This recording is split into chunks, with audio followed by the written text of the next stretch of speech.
and that might take some time. And then after that, straight here back for lunch. And then after that, based on available time, we will see what to do.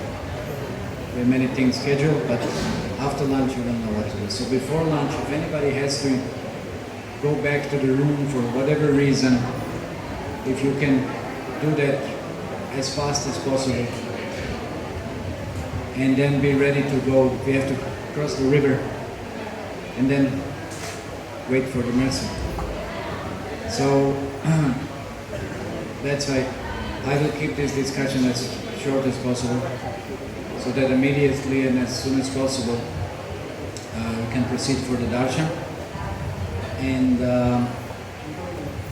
yeah, we'll see what happens. We'll pray to Lord Vittal to bless us.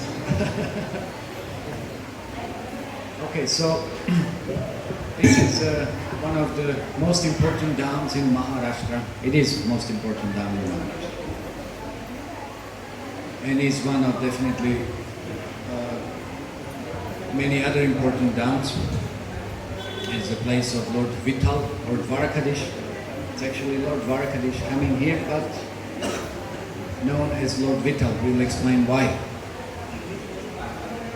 So it is said that when Krishna was in Dwarka, once gopis visited Dwarka. And when they visited Dwarka, then when Radharani was interacting with Lord Krishna, then that dealing was very intimate dealing, very close, unreserved, very spontaneous, very deep. And when Rukmini noticed this, I think it was fun. Rukmini noticed this, she became very jealous. She became very upset. That how come Krishna? She had never seen Krishna dealing with this, because we have to understand in Dwarka the mood of Vaikuntha Vasa is more. It's like more tinged, more permeated with awe and reverence. It's not like very open, it's not very intimate like in Raja. And another reason is also there that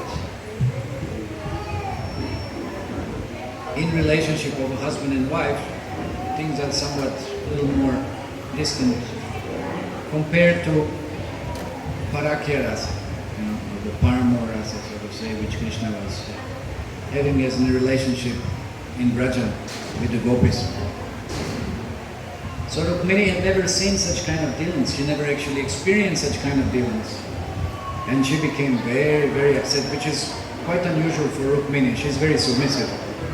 She's very calm, she's very reserved. She's not like we would think, maybe like Satyabhama. She's another queen.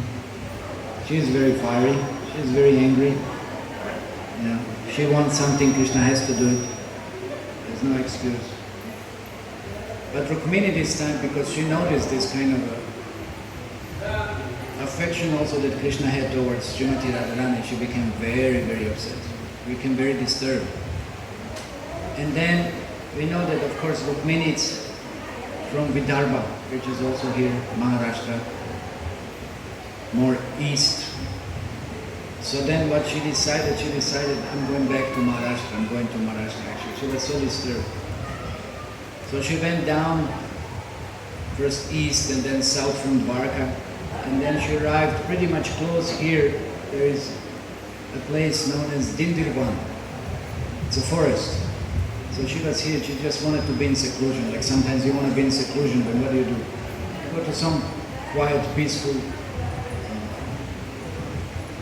secluded place. So then she ended up here, and she was lamenting. And then even Krishna also, of course, decided what else he can do. He had to follow. He had to follow Rukmini. So he also came here. But then, when he tried to reason with Rukmini, promising so many things and apologizing and whatever, it didn't work. She was so upset.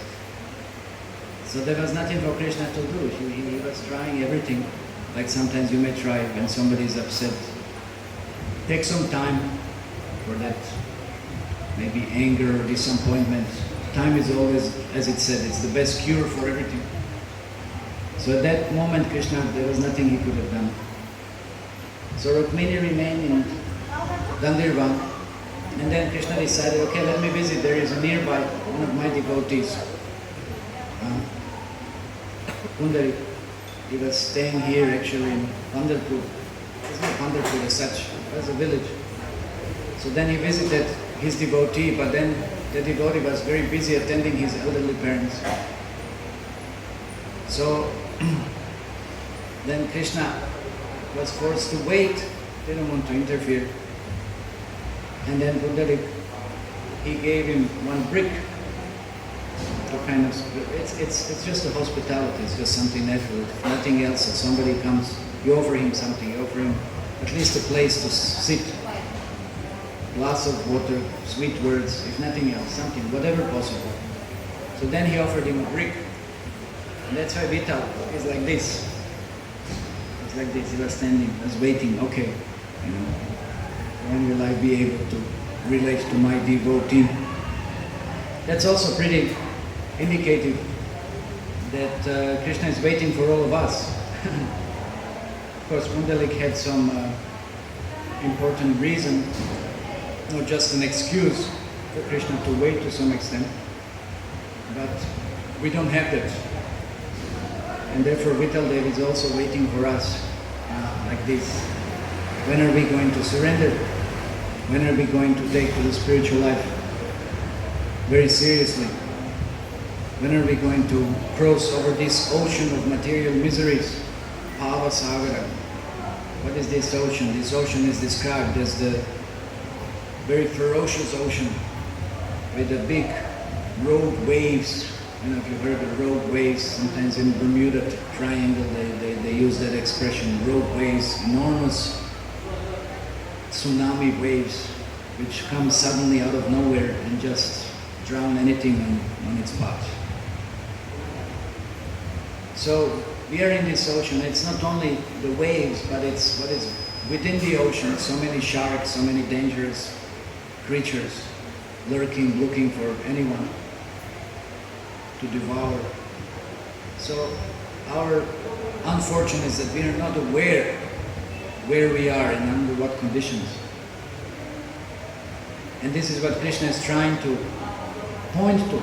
Krishna is trying to warn us. Krishna is trying to give us information how to be safe, how to safely cross over this ocean.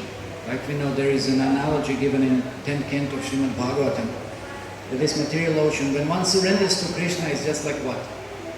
Anybody knows? Huh? What is this ocean compared? Ocean of material miseries. It's a huge ocean, and you can't cross that ocean by holding the tail of a dog. That's what people think. And when they're looking for material security, for some kind of material safety, facilities, good salary, good position, whatever else that might be, it's all compared like trying to cross the ocean by holding a tail of a dog. How does that make sense? With so many dogs, you catch anyone by their tail, you see what happens.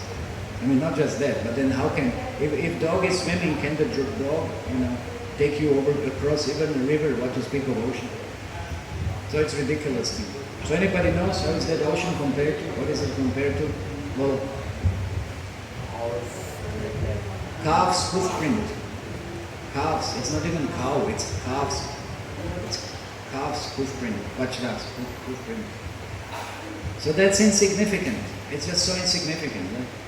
I mean, when you see sometimes the puddle of water in the calf's footprint, you just so easily cross over it. There's no difficulty. So therefore, when one surrenders to Krishna, then one can so easily cross over this ocean of miseries. And this is also an indication by Lord Vittal that if you surrender to me, and then he's blessing us, like we know, Machucha. Krishna is stating in Srimad Bhagavad Gita, Sarva Dharmam Parityajam Maham Ekam Sharanam Vajaham Tvam Sarva Papebhyo Mokshishami Machucha. Don't worry. Don't worry if you just surrender unto me. This is something when I came here for the first time. I don't even remember when I came here the first time, many years back. More than 20 years back or something, I don't remember. I would have to think about it. So when you would come to take darshan, they would grab you like this, boom, like to the lotus feet of Vittal, surrender. We're forced to bow down, surrender to Krishna. And then you touch the lotus feet straight. I don't know if they do that anymore, I'm not sure. Because maybe it's too crowded or there's no time or whatever. They used to do it. And that was very nice. You have direct darshan, direct touch, direct association with Krishna. That's surrender, We're wasting life. You just surrender. So this is what Lord Vittal is expecting from us. That's why he's waiting. He's waiting when we're going to surrender. But he's also, this pose also indicates that this ocean of material miseries, it represents only that much depth. It's only till waist. It's only till waist. So you cannot drown. If you are surrendered to Krishna, you cannot drown in that ocean. When you're Krishna conscious, you cannot drown in that ocean of material miseries. And of course, if you surrender even more, you're out of it altogether. So this is what Lord Vittal is pointing to us and hoping for us to become somewhat more serious in the spiritual practice and gain His mercy. What else are we really looking for? We are looking for Krishna's mercy. There's nothing else that can satiate us. There's nothing else that can satisfy us. We're looking for Krishna's mercy. And He's patiently waiting, and He's patiently indicating also, that if we surrender, then we don't have to fear Mahashucha. Because what is this ocean of material misery? It's full of fear. It's full of fear. It's full of threat. It's full of insecurity. So many arrangements we have to make, but where is the security? Any moment we can leave this body. The life is so fragile. So this is Lord Vittal here. So then he was finally attended by his devotee. And then in the meantime, also what had happened, Rukmini had calmed down. She became pacified. And the Lord Vittal was standing, and it said that he's still standing on that brick. And then she also came along, and then she's just adjusting to the shrine when Vittal Devi is, you will see that in the temple. So for last 5,000 years, said that deity is a self-manifested deity, and Lord Vittal Devi is there. And his very unique type of tilak, this with the dot, and then shark-shaped earrings. And of course they make many wonderful decorations. In the temple also there is Shankaracharya. He wrote very beautiful prayers. So when you enter you have to look at the ceiling. There will be very wonderful prayers. You see. It's going to be a little bit tough. Let's see, there are many. It's a huge group. We'll have to also think what to do. Maybe my suggestion would be that we somehow, somebody who's a little bit senior or experienced takes care of like 20 men or something. And then if there is anything required, otherwise you may get lost. And there's going to be a little bit confusion. And I'm not sure whether mobiles are allowed inside. So better that somehow we can see this later a little more practically how to enter the temple. And have some kirtan going on all the way. Some kirtan, otherwise it's going to be very non-Krishna conscious. It's going to turn to some kind of austerity. There's no problem about austerity. It's actually Holy Dhaam, that's another thing important to mention. Holy Dhaam is meant to perform austerities. And the more austerity we perform, the more benefit we gain. That's actually penance because it's voluntary. Austerity is more circumstance which is impelled, inflicted upon us without our willing. And one gains no benefit whatsoever from it. It just maybe burns some bad karma. But penance is something that it's performed voluntarily.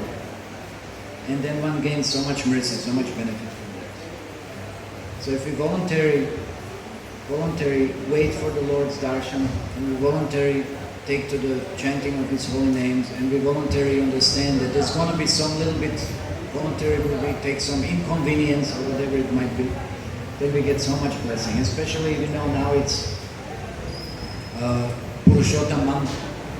So much more blessing, whatever one does spiritually in the holy Dhaam. So they should all hopefully encourage us to undergo this yatra in a little more renounced spirit. And then of course we have to be very cautious how do we behave with the local people. We shouldn't become in any way angry or disturbed. In essence, we should have as much Krishna consciousness as possible.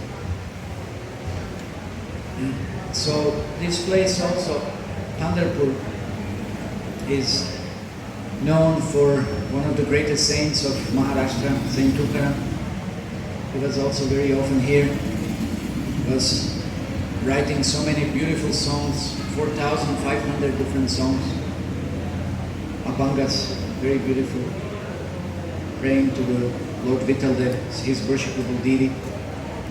And of course, his history was very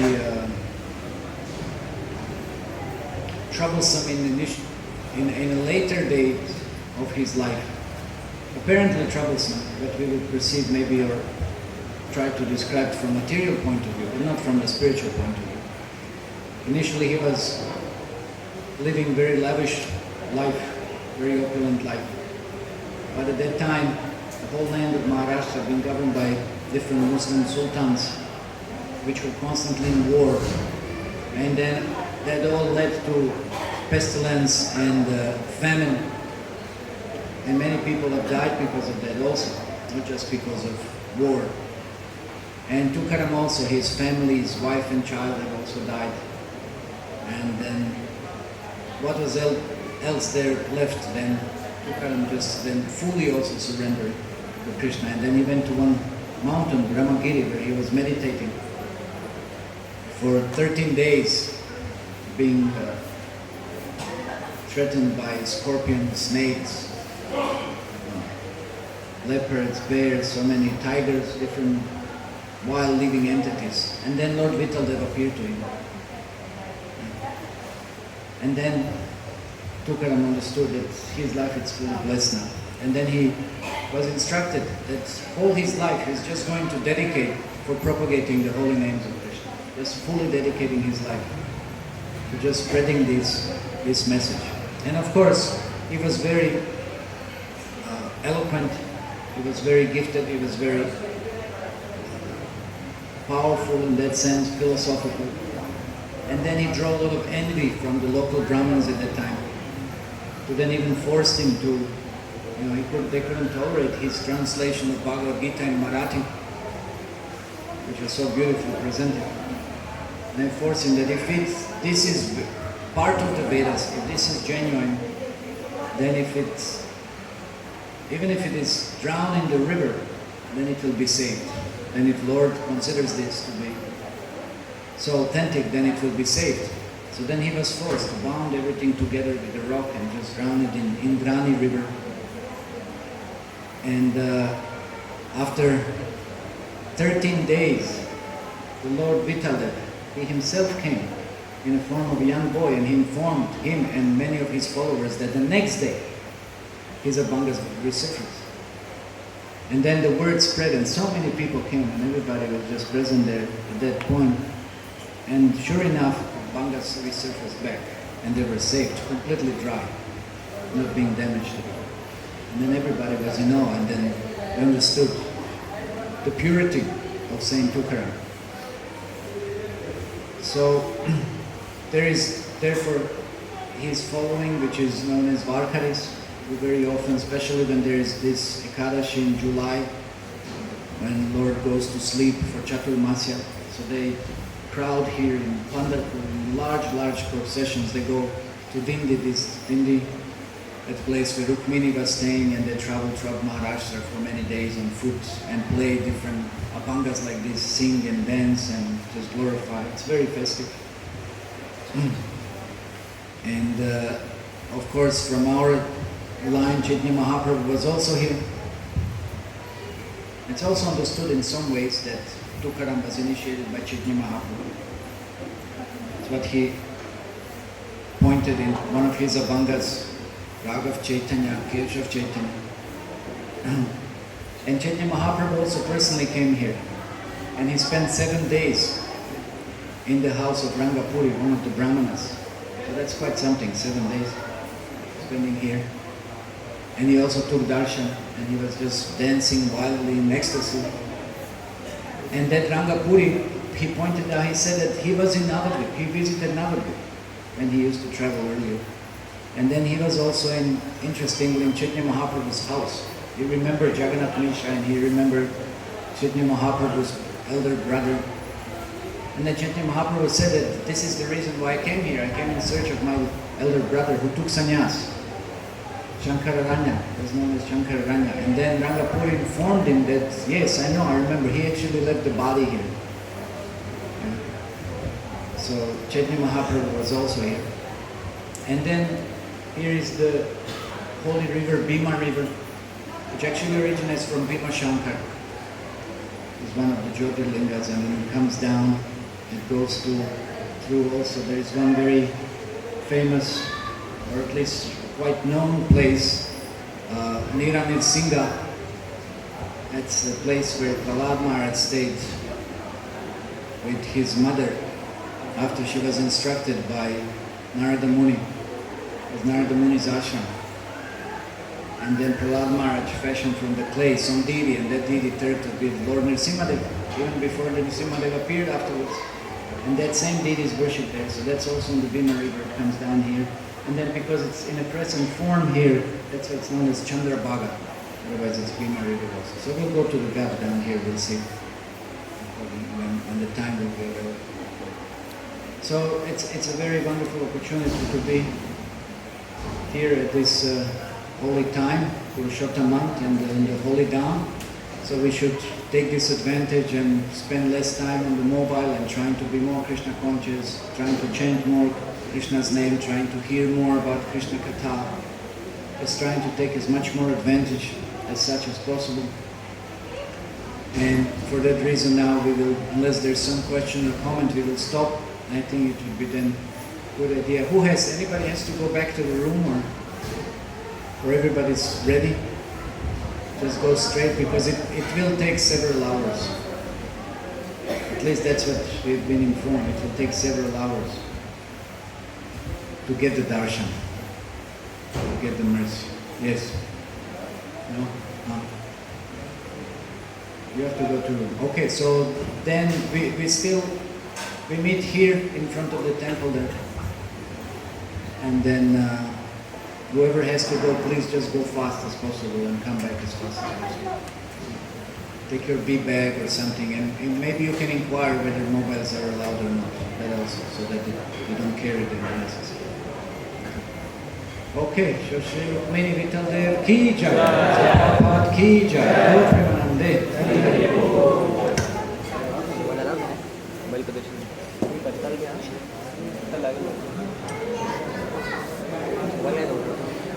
Carry